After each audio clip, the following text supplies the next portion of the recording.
नमस्कार, मी राहुल पवार. दैनिक जनप्रभातच्या सत्ते पर सत्ता विशेष चर्चासत्रात मी आपलं स्वागत करतो.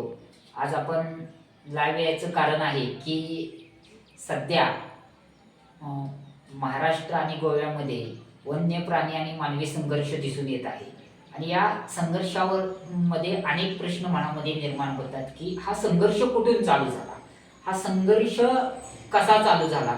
मला वाटतंय की आमचं कराड तालुका महाराष्ट्रातलं सदन गाव आणि या सदन गावामध्ये आता बिबट्याचा वावर दिसतोय. मनुष्य वस्तीमध्ये श्वान पथकांचा हल्ला दिसतोय. वारंवार या घटना घडत आहेत आणि याच्या मागे काय आहे, काय असू शकतं आणि ह्याला जबाबदार कोण, या विषयावर आज आपण खास चर्चासत्रात बोलणार आहोत की त्याचं पूर्वार्धात अस्तित्व होतं. मला वाटतं की आमच्या कोकणाच्या मध्यभागी मला वाटतं एक वाघगुहा आहे. प्राचीन काळातील हे गाव हे मध्य प्रदेशातील धार संस्थानातील पवारकुळी आणि ती पवारकुळी या ठिकाणी होतं आणि पूर्वीचे लोक सांगायचे हे गाववाडावरती बसले, डोंगराच्या पायथ्याला बसले आणि त्याच ठिकाणी एक वाघगुहा आहे. आजही ती वाघगुहा आहे. ते ऐतिहासिक वाघगुहा म्हणून वाघगुहा आहे आणि तिथे पूर्वार्धात वाघाचं अस्तित्व होतं. आणि आता या परिसरामध्ये किंवा आमच्या या परिसरामध्ये बिबट्यांचा वावर सातत्याने दिसत आहे. मनुष्य वस्तीमध्ये बिबट्या दिसत आहे. मग आज या गावात दिसला, उद्या त्या गावात. ही परिस्थिती कशी निर्माण झाली आणि याला जबाबदार कोण आहे. मला वाटतंय की 48 कलम डॉक्टर बाबासाहेब आंबेडकरांनी जे सांगितले की राणा आणि वन आणि आपली जीवनसृष्टीमधले आपले नैसर्गिक संपत्ती वाचवण्याचं काम एक जबाबदार नागरिक म्हणून आपण केलं पाहिजे.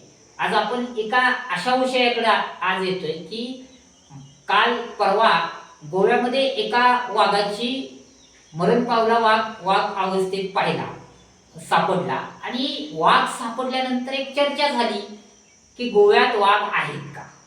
ते 2009 पासून गोव्यामध्ये हा वाघ आणि वाघाचं अस्तित्व या विषयी सातत्यानं चर्चासत्र घेतली जातात. वाघ हत्या प्रकरण तिथले पर्यावरण अभ्यासकांनी उचलून धरलं आणि त्या ठिकाणी वाघ हत्या गेले 3 दिवस आम्ही सुद्धा दुकोटा पाळला आणि एक आत्मक्रोश केला की बाबा हा आमच्या परिवारातला जीवनसृष्टीतला ब्रिगेडर नंबर 1 चा जीवनसृष्टीचा अन्नसाखळीतला महत्वाचा घटक या ठिकाणी आपल्यातलं निघून गेला. यासाठी मी स्वतः आमच्या काही युवकांनी आमच्या डोंगरावरती आज आम्ही एक प्रयोग केला असा की बाबा आम्ही डोंगरावरती गेलो आणि डोंगरावर जाण्यासाठी मी पहिला एक प्रयोग सुरू केला की बाबा आपण डोंगरावरती ते वाघगुहेला भेट देऊया. त्याचं पूर्वार्धात अस्तित्व होतं, त्याची वाघगुहे आपल्याला साक्ष आहे, आपण तिला भेट देऊया. आणि ती भेट देत असताना आम्ही एक निर्णय घेतला की डोंगर ऊन खाली झाल्यावर 3 वाजता चढायचा. आणि 3 वाजता जेव्हा आम्ही डोंगर चढायची सुरुवात केली तेव्हा आम्ही पहिली आठ टाकली की आपण अनवाणी डोंगर चढायचा. तर काही लोक म्हणले की राहुल भैया प्रचंड उन्हाची तीव्रता असते आल्या तर आपण अनवाणी चढलं तर आपल्याला त्रास होईल. मग आपण वाघाला किंवा मनुष्याला आपण त्याच्या जंगलावरती हस्तक्षेप केला, मग त्याला किती त्रास होत असेल. आपल्याला 1-2 तास आपण बिना अनवाणी वर चढणं आपल्याला हे करणं. आपला हाच आत्मक्रोश होता की आपल्यालाही त्याची जाणीव व्हावी की आपल्या कुटुंबातला सदस्य गेलाय, आपण त्याच्या दिवसेंदिवस दिसत आहे. रोज महाराष्ट्रात असेल, गोव्यात असेल, कारण कुठेही महाराष्ट्रात असेल, गोव्यात असेल किंवा महाराष्ट्र संपूर्ण देशामध्ये आहे, मनुष्य आणि प्राण्यांचा संघर्ष दिसतोय की या ठिकाणी बिबट्या सापडला, या ठिकाणी मानवी वस्तीमध्ये हल्ला केला. हे सातत्यानं घडत आहे आणि हे घडत असताना की प्रश्न उरतो की मनुष्य आणि प्राण्यांमधील हा संघर्ष कधी थांबणार. आता मनुष्य आणि हा प्राण्यातला संघर्ष कसा निर्माण झाला याच्यावर कोणी काय बोलत नाही, पण मनुष्य आणि प्राण्यामध्ये संघर्ष आहे. मला वाटतंय की निसर्गाचा नाश झाला, पर्यावरणाचा नाश झाला, विकास नावाच्या यंत्रणेवर आपण पर्यावरणाचा नाश केला, जंगलं नाश केली आणि तो मग मानवी वस्तीत दिसू लागला. पण तो मानवी वस्तीत जेव्हा दिसतो तेव्हा त्यालाही त्याचं स्वतःचं अस्तित्व आहे. तो पण आपल्याला प्रश्न विचारत असेल ना कुठून तरी, मी माझं घर कुठं शोधू, आता घर कुठं शोधू असं तो पण विचारत असेल. आणि मग आपण बघतो की बाबा इकडे वाघ आला, इकडे बिबट्या आला आणि हे सातत्यानं होतं की मग आपण त्याच्यामध्ये चर्चासत्र घेतो, मग गावागावात जातो, मग आपलं स्लाईड दाखवलं जातं की बाबा बंदिस्त गोटे पाहिजेत किंवा घ्यायची काळजी. बरोबर आहे, घ्यायची काळजी तर घेतलीच पाहिजे, परंतु ही परिस्थिती कशी निर्माण झाली ह्याच्यावर कोणी काय बोलत नाही. मला वाटतं की एक देशामध्ये वाघ आणि वाघांचं अस्तित्व हा गंभीर विषय होत चाललेला आहे. मला वाटतं की गोव्यामध्ये आता सध्या चालूमध्ये एक करंट विषय आहे की साकोर्ड्या गोव्यामध्ये एका ठिकाणी साकोर्ड या वाठारामध्ये वाघ मरण पावल्याची घटना पडली आणि तो मरण पावलेला वाघ 3 आठवडे वाघ मरण पावलेला वाघ तशाच अवस्थेत होता. नंतर पर्यावरण अभ्यासकांना याची बातमी लागल्यानंतर त्यांनी त्याच्यावरती हे केलं आणि त्याचे काही अवशेष गायब आहे. आता तो कशा भीतर मेला, बाबा कोणत्या गोष्टीत मेला असेल, का त्याचं काय झालं असेल, मग त्याचं ते बक्षीप करत असताना त्याला अन्य त्याचं बक्षीप न मिळाल्यामुळे मिळाला का, किंवा त्याची हत्या केली, या गोष्टीकडे अद्यापही कुठली भूमिका किंवा स्पष्ट नाही. त्याच्यासाठी त्या सरकारनं समिती नेमली. आता समिती नेमून समिती नेमून त्याची चौकशी होईल, चौकशी झाल्यानंतर निष्पन्न होईल, पण त्याचं अस्तित्व मुळात नाकारण्याची जी नाकर्तापणा आहे, मला वाटतं 2009 पासून ते 2025 पर्यंत की गोव्यामध्ये 6 वाघांची हत्या झाली आणि ती 6 वाघांची हत्या होत असताना जी जनगणना झाली त्याच्यामध्ये देशाचे पंतप्रधान सांगतात की गोव्यामध्ये 5 वाघ होते आणि गोव्याचे काही जबाबदार लोकप्रतिनिधी असे सांगतायत की गोव्यामध्ये वाघच नाही. आणि नंतर अशा घटना झाल्यानंतर समोर आल्यानंतर मग सांगतात की वाघ आहेत. मग आहेत ते कुठून आहे? स्थलांतरित वाघ आहे, म्हणजे महाराष्ट्र, गोवा, कर्नाटक, भीमगड अभयारण्यातून ते स्थलांतरित वाघ आहे, म्हणजे लगतच्या राज्यामधनं. आता लगतच्या राज्यामधनं वाघ आहेत असं सांगितलं जातं. मला वाटतं टायगर रिझर्वचा विषय गोव्यातल्या पर्यावरण अभ्यासकांनी उचलून धरलेला आहे की गोव्यामध्ये वाघाला स्वतंत्र घर आणि टायगर रिझर्व या ठिकाणी व्हावा यासाठी सुप्रीम कोर्टामध्ये म्हणजे उच्च न्यायालयात केस टाकली गोवा फाउंडेशनने. आणि नंतर सरकार आणि त्याच्यामध्ये ती केस झाल्यानंतर सुप्रीम कोर्टाने उच्च न्यायालयाने आदेश दिला की 3 महिन्याच्या आत गोव्यामध्ये टायगर रिझर्व करा.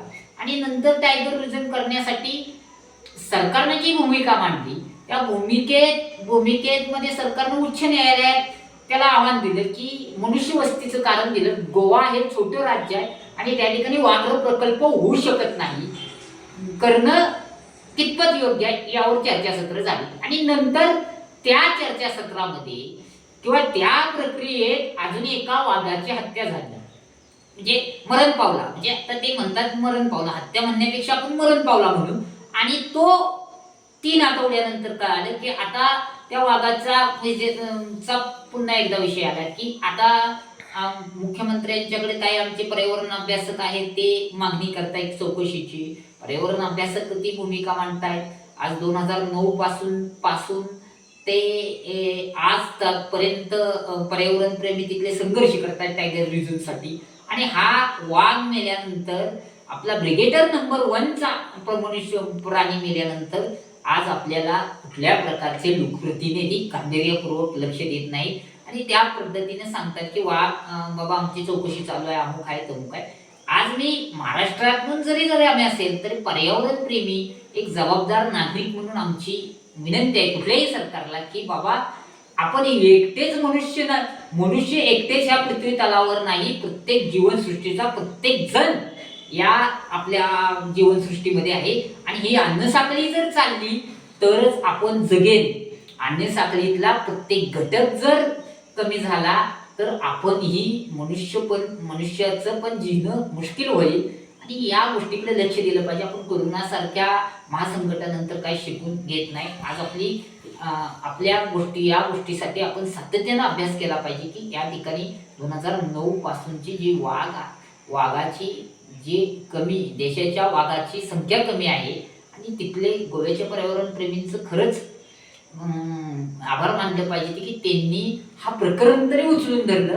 सुप्रीम कोर्टामध्ये त्यासाठी न्यायालयात लढले. न्यायालयाच्या मध्ये आता सुप्रीम कोर्टात केस आहे, त्याच्यामध्ये मनुष्यवस्तीचं कारण देतं. पण टायगर रिझर्वची गोव्यामध्ये पण गरज आहे. आणि वाघाला थोडंच माहीत आहे महाराष्ट्राची सीमा, ही गोव्याची सीमा, ही सीमा माणसाने बाधित केली आहे.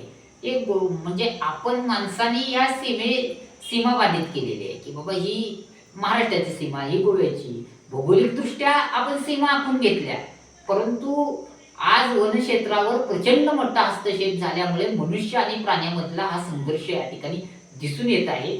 आज गोव्यातील वाघ मरण पावल्यानंतर गेले 10 दिवस गोव्यातल्या पर्यावरण प्रेमींच्या मध्ये अस्वस्थ आहे की आपल्या घरातील कुटुंबातील एक व्यक्ती गेला.